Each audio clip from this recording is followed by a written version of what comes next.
CBS 라디오 박재홍의 한판승부 이 부분을 열었습니다. 자, 오는 금요일 4월 4일 오전 11시에 윤석열 대통령 탄핵심판 최종 선고관이 헌재할 예정인데, 자, 일단 첫 번째는 이제 탄핵이 인용됐을 경우에 상정하고 또 질문을 드려보겠습니다. 만약에 이제 인용이 돼서 대통령의 파면이 될 경우에 과연 어떤 메시지를 이분이 낼 것이냐 예상을 해보신다면. 갑자기 한숨을 쉬시는 장 소장님 넘고 김정혁 최고부터 말씀해 주시죠. 대통령이요? 예. 승복 메시지 혹은 어떤 메시지를 낼까요? 승복 메시지를 내겠죠. 낼 거라고 기대합니다. 바람이신 겁니까? 예, 뭐 바람도 있고요. 해야 되는 거고. 예. 그것을 안 하면 본인도 헌법 체계하에서 대통령이 되신 거잖아요. 근데 만약에 물론 이제 비상계엄을 함으로써 상당 부분 또 그걸 깰 수도 있다는 걸 보여준 것 측면도 있지만, 예. 저는 정말로 대통령이 그 승복 메시지를 내시는 게 국민들에게 적어도 죄송하다. 이렇게 국가가 그 계엄 이후에 4달 동안 거의 지금 엉망진창이 되고 있는 게 사실이지 않습니까? 예. 나라가 지금 어디로 갈지, 이 뭐 관세 전쟁에 환율에 주가에 무슨 경제의 그 전망에 모든 것들이 다 뒤죽박죽되고 있고, 나라는 완전히 반쪽으로 쪼개져서 이게 싸우고 있는 것. 근데 이 모든 책임은 결국은 최종 책임은 대통령이 져야 되는 거예요. 근데 본인의 어떤 행동으로 인해서 이런 일들이 벌어진 것들에 대해서 저는 뭐 사과해야 된다고 생각을 해요. 하실지는 모르겠어요. 승복이라는 단어, 사과라는 단어를 안 할 것 같습니다. 안 해요? 네, 왜냐면은 이게 좀 다른 게 파면으로 끝나는 게 아니잖아요. 지금 뭐 내란죄 형사재판 받아야 되고 다른 여러 가지 상황으로 검찰에 조사받을 수도 있고, 김건희 여사 같은 경우에는 민주당에서 특검법을 통해서 빨리빨리 조사하고 처리하고 싶어 할 거 아니에요. 아니면은 검찰에서 야, 우리가 기회는 이때다. 살 수 있는 방법은 김건희 여사를 먼저 소환하자. 하고 검찰이 먼저 적극적으로 나설 수가 있다라고 생각이 들거든요. 승복 메시지를 내면 정치적인 영향력과 본인을 지지하는 지지층들의 보호막이 약화될 수 있다고 생각하지 않을까 싶어요. 그래서 나는 억울하다. 같이 싸우자.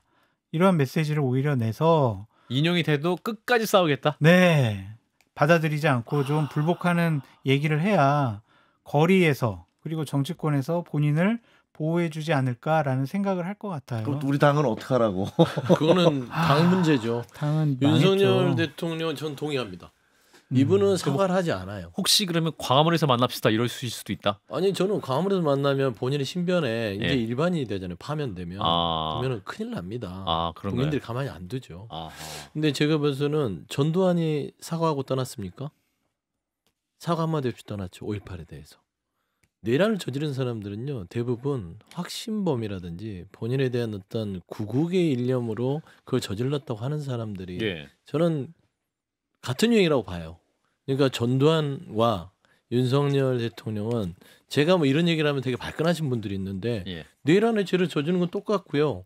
지금 확신범으로서 말하는 건 똑같습니다.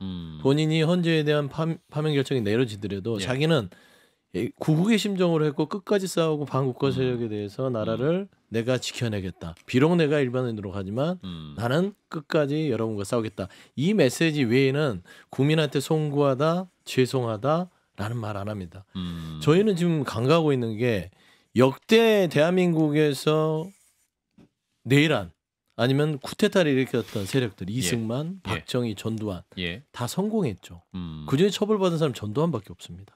그런데 성공한 쿠데타가 무슨 일을 저질렀죠? 많은 사람들의 희생을 대가로 치르고 나서 전두환이라는 사람만 그 성공한 쿠데타에 대해서 97년도 17년이 지나서야 죄를 물었어요. 근데 윤석열 대통령 이분이 주장하는 건 실패한 쿠데타 아니냐? 아무 일도 없잖아. 근데 실패한 쿠데타가 아니었다면, 성공한 쿠데타였다면 우리는 몇십 년 뒤에 많은 희생을 치르고 이 사람에 대한 죄를 물어야 된다. 라는 것은 엄청 끔찍한 일이거든요. 근데 이 윤석열이라는 대통령 캐릭터는 마지막 최후 변론도 그렇고요. 아주 확신범입니다. 그래서 절대 사과는 하지 않을 것입니다. 제가 좀만 더 설명드리면은 승복 메시지를 내는 순간 거리에서 정치권에서 윤석열 대통령을 지키려고 했던 분들의 투쟁력을 상당히 약화시킬 수밖에 없어요. 그리고 뭐 대통령도 승복했다는데 거리에서 우리가 뭐 더 이상 뭐 투쟁할 필요 뭐 있냐, 윤석열 편 들어줄 필요 뭐 있냐 이럴 가능성이 있거든요. 그것은 최악이죠.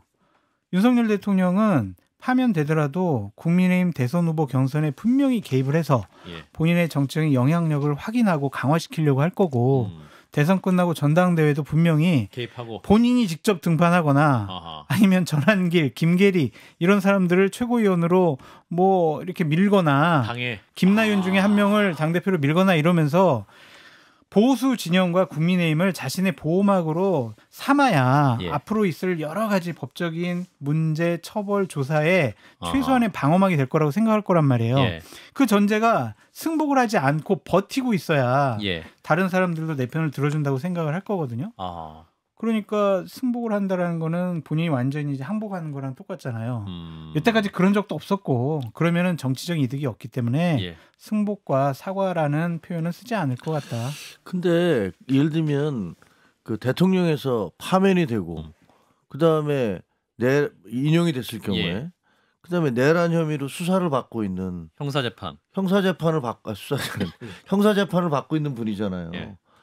글쎄 그분에 대해서 얼마나 많은 사람들이 응원을 하고 지지를 할지는 잘 모르겠어요. 왜냐하면 지금 현재 모여 있는 거는 이재명 대표에 대한 어떤 거부감 그리고 우리가 2번이나 탄핵을 당한다는 억울함 뭐 이런 것들이 종합이 돼서 같이 모여 있는데 그 인용이 되는 순간에 빠르게 대선 전국으로 접어들어 가는 거 아니에요. 아마 보수 진영에서는 야 어떻게 해서든지 우리가 어떻게 하면 이길 수가 있어 뭐 이런 생각을 할 텐데 상식적으로 윤석열 대통령 파면당한 대통령과 계속 손을 잡고서 윤 대통령을 지지하는 게 그게 우리가 이길 수 있는 길인가라고 생각을 하는 사람은 별로 없을 것 같은데요. 근데 장 소장님이 지금 조금 전에 전한길, 김계리 최고위원 가능하다, 비대위원까지 예언하셨는데 그러니까 전당대회까지 윤심이 작용하는 그림을 이제 예언하신 건데 저는 뭐 현 그게 전직 최고위원으로서 감내할 수 있겠습니까? 그럼 우리 당에 그럼 다른 분들은 글쎄요, 그 김계리, 전한길 비대위 최고위원 불가능한 것도 아니죠. 당에서 하기 나름인 것 같아요. 그러니까 윤석열 대통령이 파면된 뒤에 현재의 당 지도부 그리고 당에 약간 목소리 있는 분들이 어떤 스탠스를 잡고 어떻게 밀고 가느냐. 어차피 구구 지지층은 윤석열 대통령을 본인들은 하나의 희생자로 볼 거고 그래서 어떻게든 활용할 겁니다. 저는 그것은 아까 그 책 출판된 거 마치 마케팅 도구로 윤석열 대통령을 쓴 거거든요. 그냥. 새로운 대한민국. 새로운 대한민국. 그것처럼 구구 지지층이 자신들의 구구 인사들이 자신의 정치적 입지를 넓히기 위해서 파면된 윤석열 대통령을 활용할 거라고 생각을 해요. 윤석열 대통령과 그 니즈가 서로 맞아 떨어질 수가 있고.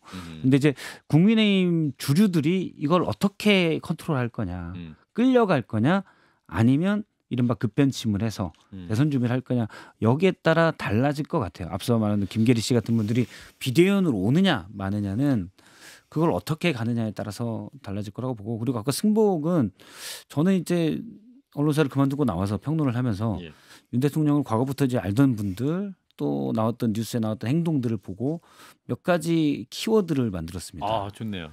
첫 번째 키워드. 전혀 객관적이지 못하다. 자기 하고 싶은 대로 한다. 두 번째 전략적이지 못하다. 무전략. 이렇게 키워드를 하니까 다 맞더라고요.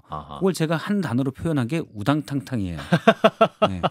그렇게 하니까 다 맞아 떨어지더라고요. 그렇게 예측을 하니까. 우당탕탕 우영우가 있었습니다. 그렇죠. 우영우 씨한테는 좀 미안하긴 한데 어쨌든 전략도 없고 객관적인 우당탕탕인데 12월 3일 날 하나가 추가됐습니다. 정상이 아니다.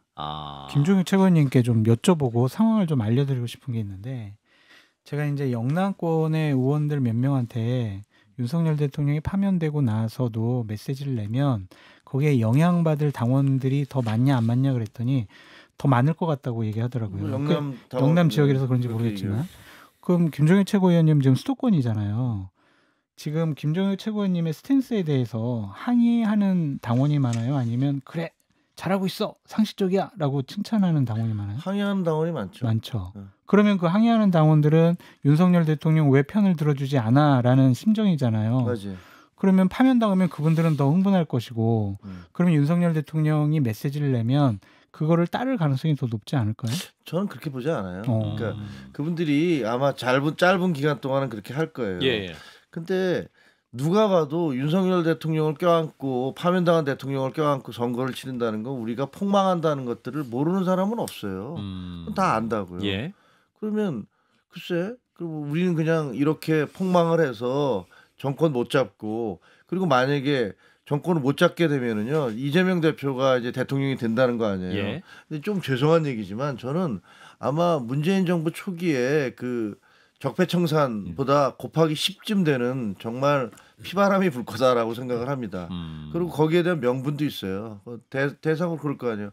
너희들 내란을 획책한 당이야 라고 얘기하면서 거기에 관련된 사람들에 대해서 아마 어마어마한 그런 그 수사와 보복이 있을 것이다 라고 저는 생각을 해요. 그런 두려움을 느껴요. 예. 근데 그거 우리 당에 있는 사람들은 안 느낄까요? 우리 당 의원들은 안 느끼겠어요? 야 이거 우리가 잘못하면 윤석열 대통령 껴안고 가다가 우리 나중에 윤석열 대통령 만약에 인용돼서 파면됐는데 껴안고 가면 선거에서 이기는 건 불가능하다는 거 다 알아. 그럼 그러고 나서 이재명 대표가 만약에 대통령이 될 경우에 불어닥칠 그런 그 후과에 대해서도 어마어마한 공포를 갖고 있어요. 그래서 저는 우리 의원들도 그러지 않을 것이다. 그렇게 바보는 아니다. 버릴 것이다. 아니 그러니까 이재명 대표가 무섭긴 하겠죠. 왜냐하면 국민의힘이 밀린 숙제를 안 했잖아요. 어떤 숙제를 밀린 숙제. 그러니까 윤석열 대통령을 껴안고 있으면서 숙제들 뭐 내란 특검, 김건희 특검, 최혜병 특검, 명태균 특검 이거 숙제들 안 했잖아요. 그리고 저기 윤석열 정부의 권한대행까지 거부권이 무슨 거룩한 유산처럼 계속 거부권만 썼잖아요. 이게 결국에는 국민의힘 자체가 스스로들 밀린 숙제들이 있기 때문에 예를 들어서 이재명 대표가 지금 뭐 어떤 직권을 통해서 대통령이 된다면 그 숙제라는 차원이지 없는 사실을 만들어서 뭐 보복을 한다 이러지는 못할 거예요. 왜 그러냐면 국민들도 윤석열 정부를 보면서 보고 느끼는 게 있습니다. 예. 이제 좀 그런 어떤 정치적인 되돌림 안갚음 같은 건 이제 그만하지라는 국민의 어떤 그런 피로감이 있기 때문에 예. 밀린 숙제 정도만 할 뿐이지 어떤 특정 세력에 대해서 찍어서 없애겠다. 이런 거는 없을 것이고 그게 이제 당하는 당사자들은 이재명 대표가 하는 거야라고 비판을 할 수 있으나 예. 그거는 본인들이 안 한 숙제를 해나가는 것뿐이다. 라고 좀 말씀드리고 싶습니다. 숙제한다고 그러면서 되게 으스스하게 만드네. 그러니까. 무서워요. 무서워요. 숙제는 해야죠. 아니 점잖은 저 백소장도 저렇게 얘기하니 그러니까요. 안 점잖은 사람들은 어떻게 나올까. 아니, 숙제는 하라고 배워서 보이네, 어렸을 정말. 때부터 숙제는 꼭 해야 된다. 알겠습니다. 네. 자 그러면 이제 탄핵 인용시를 가정했다면 탄핵이 이제 기각됐을 경우는 상상을 한다면 하지 마. 안 하면 하지 말까요? 이거는 무서워요. 무서워서. 한국에 없을 분들이 많을 것 같아요. 탄핵이 만약에 기각이 되면 한국에 떠난다? 아니 복귀하시면은 복귀하면 더 무서운 일이 벌어질 수도 있을 것 같아서 좀 한국을 떠나서 몸을 피해 있는 분들이 많지 않을까. 자기 고백입니다. 자기 고백. 저는 외국 못 나갈 처지니까 지리산으로 가야 되나? 지리산이요? 출국 금지당해? 네? 외국을 왜? 아무래도 좀 비행기 타는 거는 좀 힘들어요. 아니, 아무튼 뭐 제가 봐서는 기각에 대한 얘기를 하면 저도 막 갑자기 막 스트레스를 받아요. 근데 막 이제 여러 가지 외상후 스트레스 장애. 예.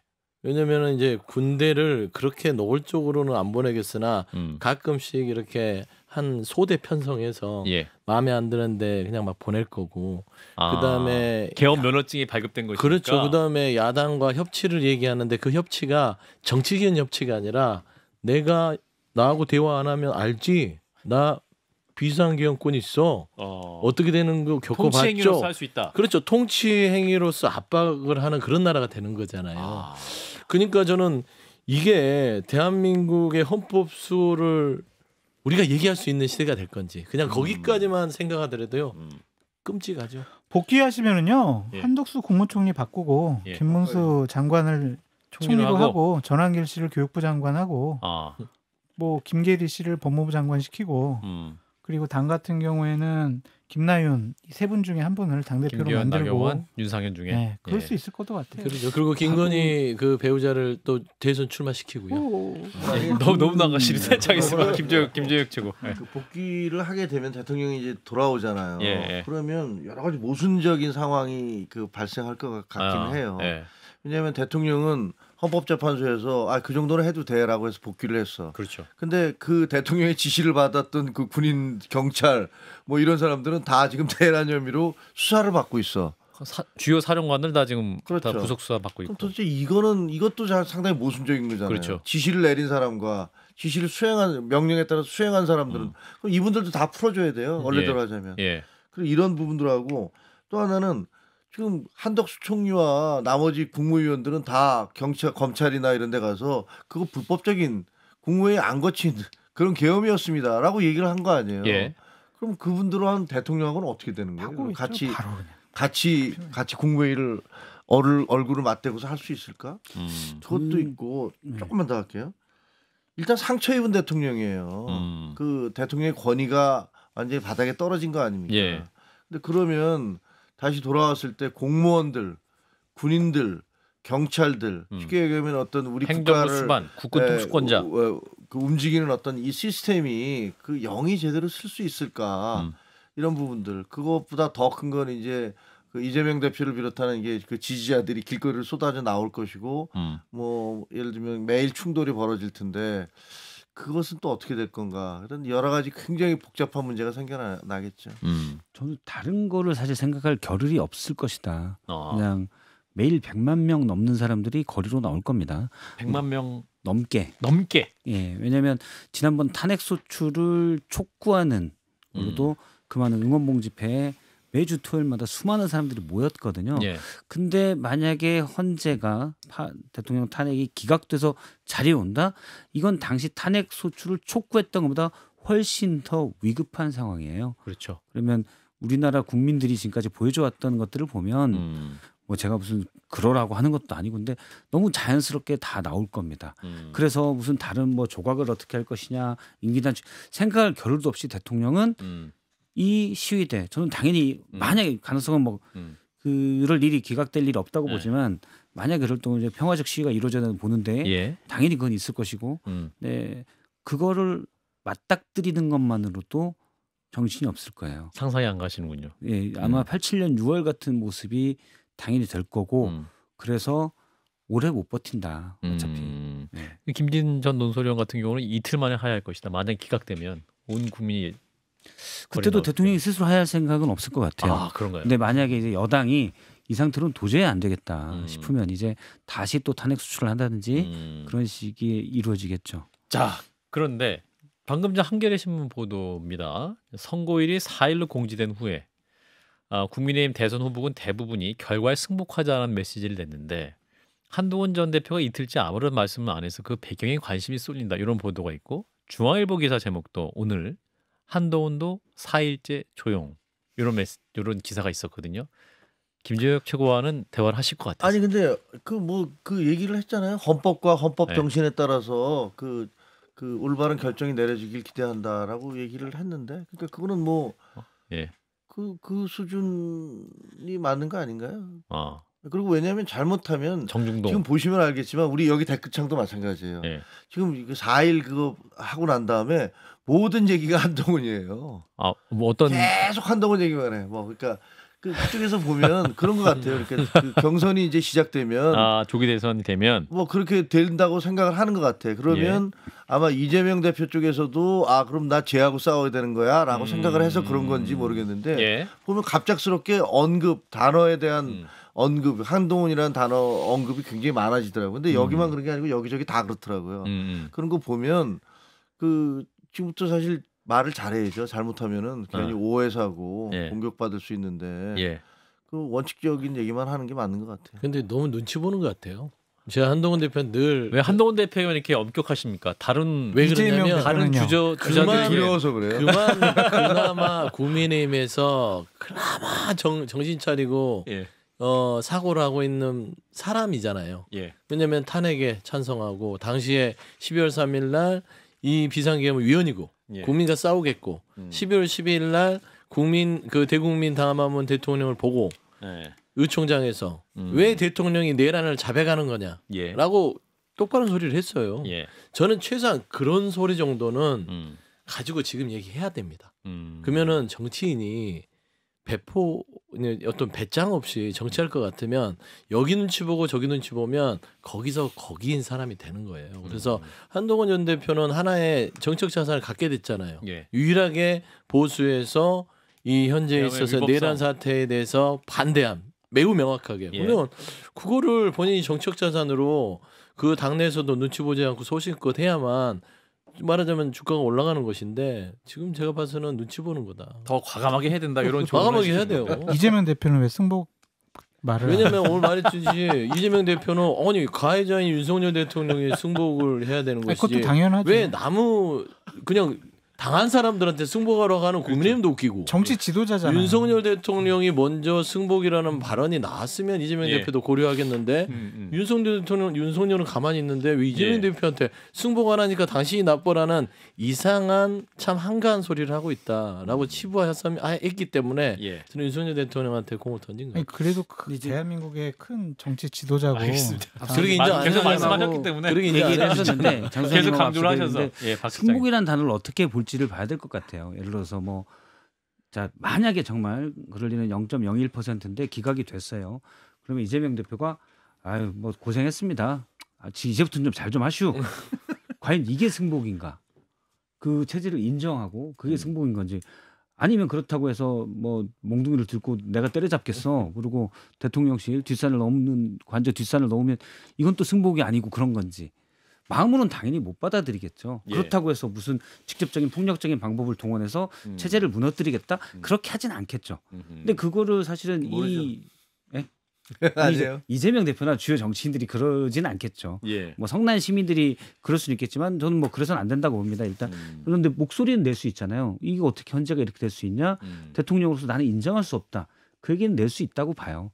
그거를 승복 안 했다고 해야 되냐? 그렇다면은 승복 안 한 사람들은 많을 것이고 그런데 당장 내 손으로 끌어내겠어. 그게 적절한 방법이냐는 거는 다르게 얘기할 필요가 있고 대신 우리가 국민들이 헌재가 그렇게 판단했으니 나도 우리 대통령으로 받아들여야지. 그리고 인사하고 그럴 일은 쉽지 않을 거라고. 근데 이재명 대표는 저는 그냥 그거 당연히 승복합니다. 어떤 결과가 나오든 승복하겠습니다라고 얘기하는 게 훨씬 본인한테 정치적으로는 이득이 될 것 같아요. 정무적으로는 저도 그럴 수 있다고 봅니다. 왜냐하면 만약에 이게 기각이 돼서 그럼 본인이 지시 안 해도 다른 사람들이 막 항의하러 나오고 그럴 텐데 그것까지 본인이 그거야 내가 어떻게 컨트롤합니까? 이렇게 얘기할 수 있는 거고 적어도 저는 승복하겠습니다라고 얘기하는 것이 맞을 텐데 안 해. 왜 하는지 잘 모르겠어요. 당연히 하는 게 맞는 거 아닙니까?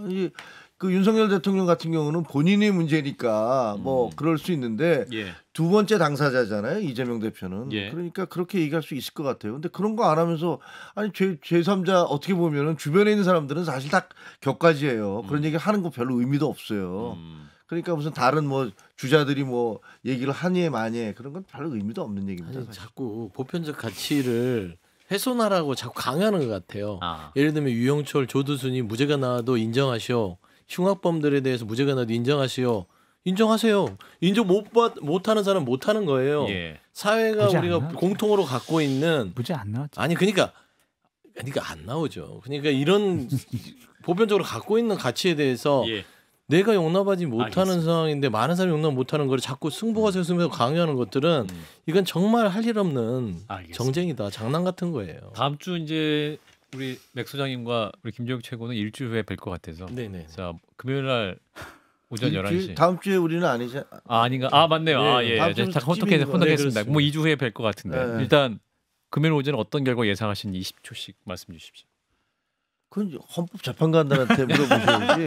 제가 여기서 무슨 얘기를 하면 그게 알겠습니다. 김재욱 최고는 그럼 이렇게 좀 봐드리고 통상적으로 헌재가 이렇게 파면할 때는 하죠. 그러니까 이 대통령이 파면함으로써 얻는 헌법 수호의 이익과 대통령 파면에 따르는 국가적 손실을 비교했을 때 헌법 수호의 이익이 압도할 정도로 크다라고 하면 파면하는 겁니다. 그런데 우리가 그냥 생각해도 헌법 수호의 이익과 대통령을 그대로 뒀을 때 국가적 손실을 비교 형량 해보세요.